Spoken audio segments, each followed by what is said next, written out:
सुप्रभात सभी को। मैं सपना यादव, कक्षा 7 की संस्कृत अध्यापिका। बच्चों, अब तक हमने 4 कारकों का अध्ययन किया: कर्ता कारक, कर्म कारक, करण कारक और संप्रदान कारक। तो बच्चों, आज हम धातु रूप का अध्ययन करेंगे। हमने पहले भी धातु रूप का अध्ययन किया था। हमने पहले लट लकार वर्तमान काल का अध्ययन किया था। आज हम अगले लकार लोट लकार का अध्ययन करेंगे। तो चलिए चलते हैं अपनी विषय वस्तु पर। आज की हमारी विषय वस्तु है धातु रूप। धातु रूप क्या होते हैं, चलिए देखते हैं। क्रिया, संस्कृत में क्रिया को ही हम धातु कहते हैं। क्रिया की परिभाषा है जिस शब्द के द्वारा किसी काम का करना या होना पाया जाता है उसे क्रिया कहते हैं। धातु, संस्कृत की क्रियाएं जिन मूल रूपों से बनती हैं उन्हें धातु कहते हैं। जैसे पढ़ती, पढ़ती का अर्थ है पढ़ता है। मैं पढ़ने का होना पाया जाता है, अतः पढ़ती क्रिया है। यह मूल धातु है इसकी पठ, यह पठ धातु से बनी है। तो बच्चों, कहने का अर्थ यह है कि संस्कृत में क्रिया को ही हम धातु कहते हैं और धातुओं के अलग अलग रूपों से ही धातु रूप बनाए जाते हैं। धातु रूप बच्चों लकारों में बनते हैं। अब देखते हैं कि लकार कितने होते हैं। लकार 5 प्रकार के होते हैं। पहला लट लकार जो होता है वर्तमान काल में। दूसरा लोट लकार जो होता है आज्ञार्थक काल में, जिसका अर्थ है आदेश देने के अर्थ में। तीसरा है लंग लकार जो होता है भूतकाल में।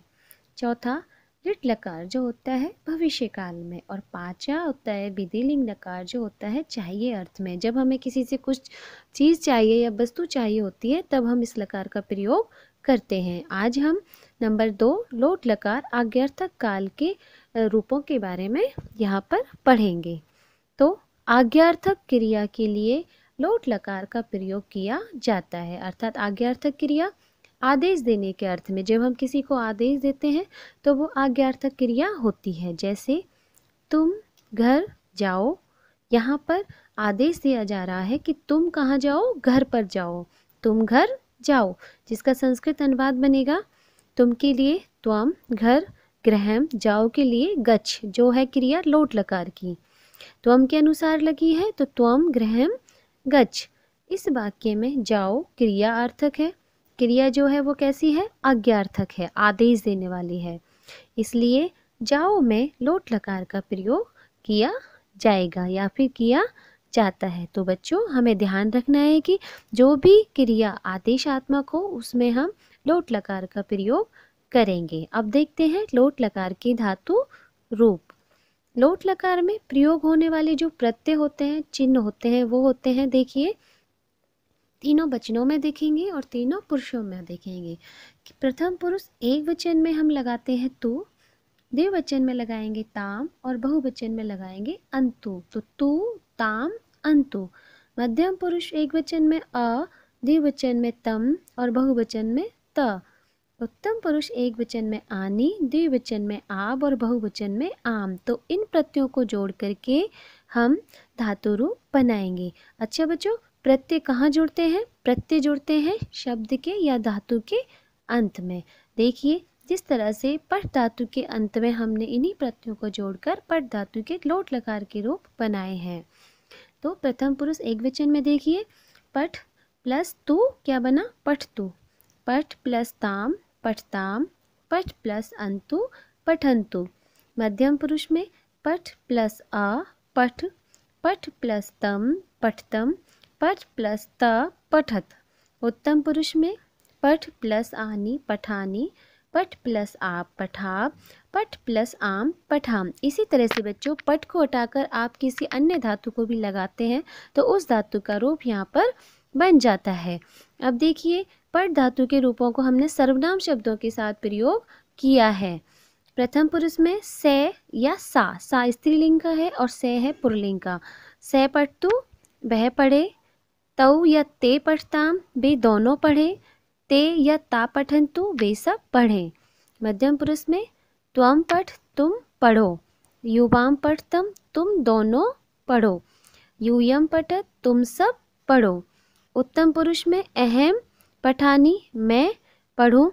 आब आम पठामे हम दोनों पढ़े, वयम और हम पठामे हम सब पढ़े। तो यहाँ पर हमने कर्ता के साथ क्रिया को जोड़कर उनके अर्थ बताए हैं आपको।